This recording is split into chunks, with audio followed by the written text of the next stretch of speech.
Welcome to Learn Short and Typing with VIKAS Sir. Sir, Kailash Chandra magazine, short and transcription number 239 at the rate 100 word per minute, 840 words. Students, ये आपकी ये जो dictation है, हर रोज़ हम dictation नहीं दे पाते हैं क्योंकि कुछ वर्क हो जाता है, कोई यहाँ पे ऑफलाइन जो क्लासेस होता है टाइम नहीं मिल पाता। हम कोशिश करते हैं टाइम टू टाइम आपको डिक्टेशन प्रोवाइड करने की। बस आप कंटिन्यू अपनी प्रिपरेशन को और अच्छे से अच्छा कीजिए। द हिंदू एडिटोरियल का डिक्टेशन लिखिए या कोई भी न्यूज़पेपर है, न्यूज़पेपर की कोई भी न्यूज़ है, न्यूज़ से लिखिए, या आप हमारी जो हम रोज़ डिक्टेशन देते हैं इसको टाइप करें। टाइप करने के बाद आप इसको मैच भी करें। Be ready, start.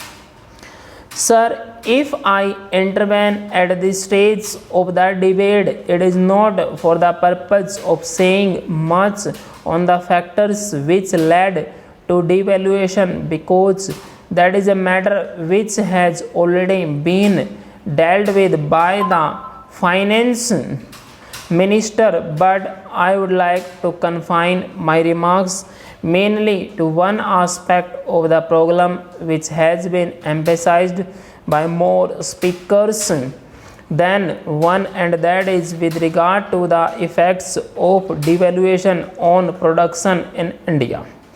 It was some comfort to find that in some matters at least we had support from strange quarters. I mean my honorable friends, the previous speakers, who very ably justified the large imports of capital goods which have come to this country in the course of the last year. So far as the effect of devaluation on production is concerned, let us remember that it is not devaluation alone, but two other important factors that have come to play during the last few months.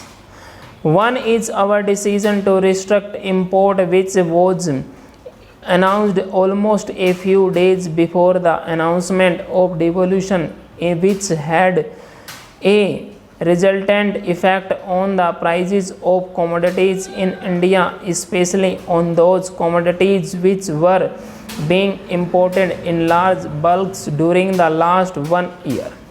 Secondly, the rise in the cost of production of essential commodities in this country, for which reason unfortunately we have not been able to check the rise in the cost of living. Over and above these, devaluation has come. Now, sir, the question which has been asked by many speakers is what steps government proposes to take for the purpose of controlling rise in prices in India and for the purpose of increasing production. For after all, let us not forget that if we want to import less and export more, we will have to produce more in India. If we want to import less and at the same time serve the essential economic needs of the people, we will have to produce more in India. I am not going to take your time to disclosing the large number of schemes which government has prepared in the course of the last 2 years, some of which are ready to be implemented. Now it will be a very serious matter not only for the government but for the House and the country as well, as if several schemes have to be purported. Full stop. And next para. One of my honorable friends said in the course of the debate today that many of these schemes are developed in a haphazard manner. I join issue there. We have heard a lot about the need for greater coordination. I am aware that there is room for greater coordination not only amongst the different ministries but also between the center and the states, and if I may say so, between the government and the members of this house, and if I may add, a little further between the government and the people of this country. In fact, I feel more and more today that there is considerable cleavage between the government and the people because of lack of information on the part of the people of the steps which government has taken in the course of the last 2 years in spite of tremendous odds and difficulties. Here, if I may say in all humility, is a responsibility which members of this house, particularly those belonging to the great courses organization, have to take upon themselves. You have to go to the people and have got to inspire them to the needs of the situation and to explain to them what situation government has done so that you may get the largest possible response from the people. That gap has come into existence. Let us not throw bouquets at each other and say that government should do it and you should not.